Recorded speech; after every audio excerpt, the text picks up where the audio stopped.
Mga Salmo 81. Awiti kusog uban sa kalipay ang Dios nga atong manlalaban.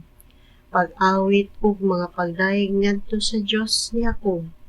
Sugdi ang huni ug patinguga ang tambor.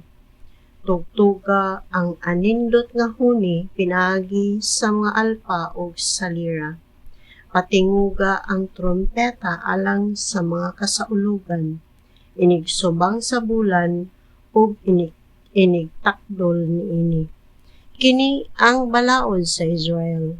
Sugo kini sa Dios ni Jacob.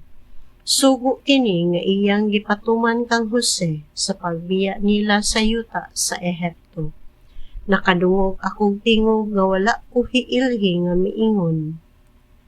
Gikuha ko ang bugat nga gipas-an sa inyong buko-buko. Gipabiyaan ako ninyo ang mga bukag nga galamiton sa trabaho. Sa dihang nagkalisod-lisod kamo, gisangpit ako ninyo o giluwas ko kamo. Gikan sa akong taguanan diha sa bagyo, gitubag ko kamo, gisulayan ko kamo dito sa mga tuburan sa Meriba.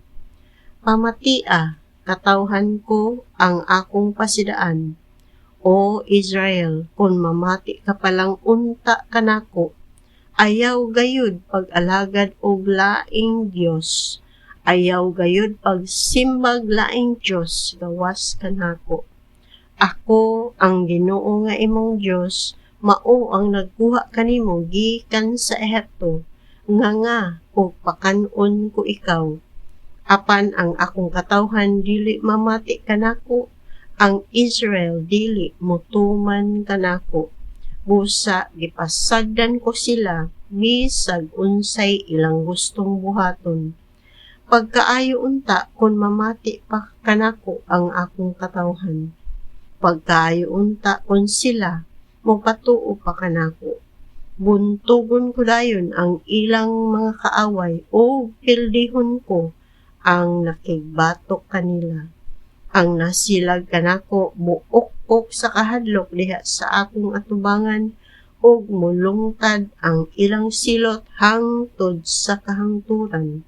Pakan-on ko kamo sa labing maayong trigo ug busgon ko kamo sa dugos nga gikan sa lasang.